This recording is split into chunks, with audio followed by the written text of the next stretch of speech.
But of course that is part of the politics. Under the Nazis, there was something called race science. They had a lunatic theory of eugenics, the Aryan heritage, and all the rest of this. Absolute crackpot pseudoscience. There was no empirical measure or empirical test for the validity of those theories. They simply asserted them, and if you were a professor who stood up to them, then the Gestapo would come and take you away. We are perilously close to such a situation right now. Any academic, any other figure standing up to say the global warming theory of Al Gore is a piece of crackpot nonsense is in danger. You'd be fired from a government job, and in many universities, your job would be in danger. And of course, it's also part of what's called ad hominem, that if you can't defeat the person's argument rationally, you start attacking the person. And we see that with these terms, and we see it with Al Gore calling them flat earthers. Congressman, you began by denying that there is a consensus on the science. There is a consensus on the science. Well, you mustn't have been listening to our testimony that we've had for the last few days with dozens of experts that have come in who have given completely different views. Well, I would encourage you to go back and look at the testimony this committee's heard. There are people who still believe that the moon landing was staged on a movie lot in Arizona. And neither of us are one of those, and I know you like giving those cute anecdotes. This is not a cutesy issue. We're talking about something that can export millions of jobs out of our economy, out of our country. Richard Lindzen, the MIT professor of atmospheric physics, said it many years ago when he said the consensus was reached before the research had even begun. And then scientists like myself that stood up and said, hold on a minute, I got problems with it. Oh, paid by the oil companies, don't trust that guy. What the international scientific community is saying is correct. There is no legitimate basis for denying it. Now, you hear the consensus argument. Well, the majority of scientists. What they're always talking about is, and originally the IPCC was about 3,600 scientists, it's now down to 2,500. That's the people they're talking about. But when you look at it, most of them are bureaucrats. They're not scientists at all. And very, very few of them are actual climate experts. Now, the consequences of that, and whether that's because of man-made CO2, I think are debatable. If CO2 is not causing the climate change, what is? What are the major driving factors? And so they're essentially the ones that are left out by the Intergovernmental Panel on Climate Change. It's unbelievable to me that they can come out and ignore the sun.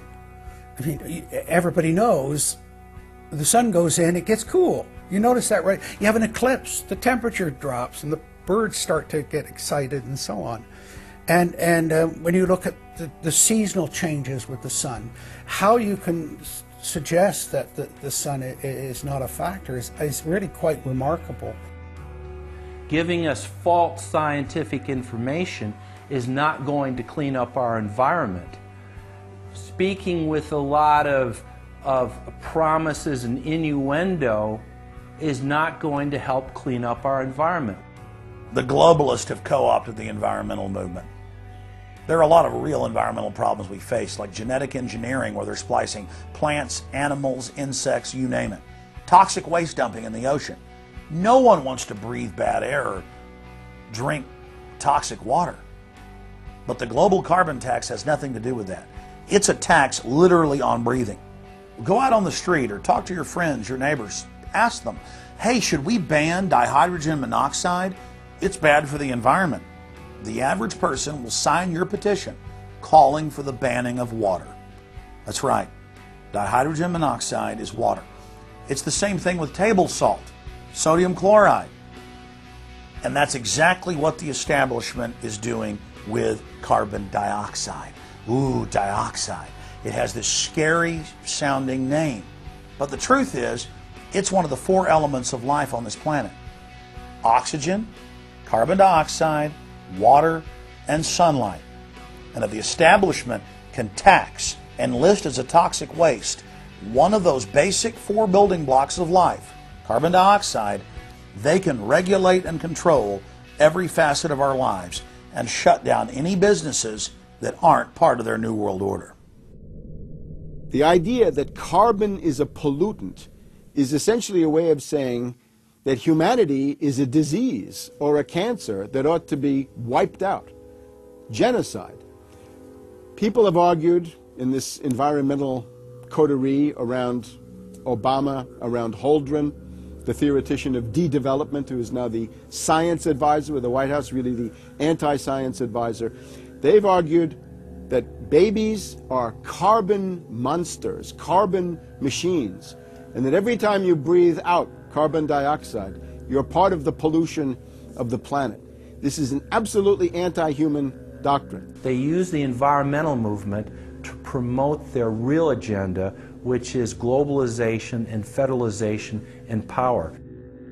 The advisor to Gordon Brown wants to exterminate 1/2 of the population of the British Isles. Now that's something Hitler might have tried to do, or Stalin. They didn't succeed. Will Gordon Brown do it? You can read this in the statements of these lunatics, radical environmentalists, fanatical Malthusians, tree huggers, whatever you want to call them.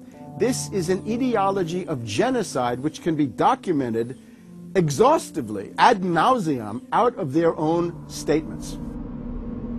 When Gore said the science is settled, that raised red flags amongst the media, and then also amongst a lot of other people that sort of knew that that wasn't true, other scientists, and started to look at it.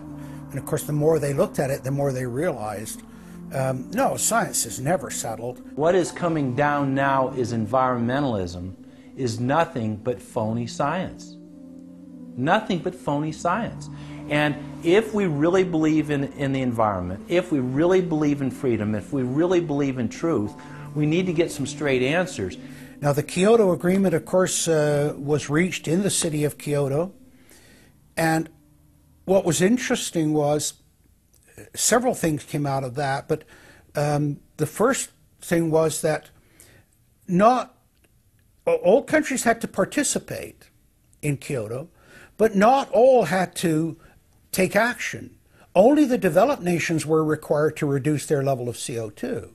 The developing nations were excluded. Now, of course, at that time, China was, and in some ways you can argue it still is, a developing nation. So it wasn't required to meet any targets under Kyoto, nor was India.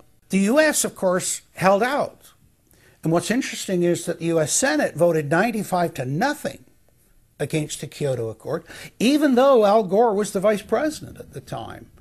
And lucky for him, he didn't have to cast a deciding vote. But so it was 95-0 against it, because the U.S. Senate saw, no, this is a socialist distribution of wealth. This is going to cost jobs and economy, and so they scrapped it completely. We're now told that you have to buy carbon offsets. In other words, if you have sinned by having a carbon footprint and by carbon emissions, you've got to buy a carbon offset, which is usually a scam. Somebody claims to have planted an acre of grass in the third world. It never happened. They take your money and laugh all the way to the bank. But they're telling you that in order to cleanse your guilt, you've got to buy a carbon offset. Talk about carbon polluters. You talk about them. It's my understanding that back in 1997, when you were vice president, Enron's CEO, Ken Lay, was involved in discussions with you at the White House about helping develop this type of policy, this trading scheme. And is that accurate? Is it inaccurate? It's been reported. I don't know, but I met with Ken Lay, as lots of people did, before anybody knew that he was a crook. Right, and clearly you can see why so many of us are concerned about this type of cap-and-trade energy tax that would be literally turning over this country's energy economy. I didn't know him well enough to call him Kenny Boy. Well, but you knew him well enough to help devise this trading scheme, and obviously we know what Enron and these big guys on Wall Street like Goldman Sachs, and I know you've got interest with Goldman Sachs. No. Well, that's been reported. Is that not accurate? No, I wish I did. With executives from you're partnered in companies with executives from Goldman Sachs. Well, if you're not. Al Gore has got to be the greatest con artist in modern history. This guy claims he invented the internet, even though it's on record he's a liar, and he got away with it. He was the pitch man that successfully sold, as vice president, NAFTA and GATT, that's lowered the standard of living in the United States and Mexico and almost completely deindustrialized our country. Now he's saying you should pay him and his private company, set up by Enron, a carbon tax on breathing. Look, if you want to buy Al Gore's propaganda, go ahead. But before you do that, you should at least look into the claims he's making. There was a meeting in the White House in 1998 between Al Gore and Bill Clinton, Ken Lay, and Lord Brown. Okay, well, who were these people? Well, we know the president, the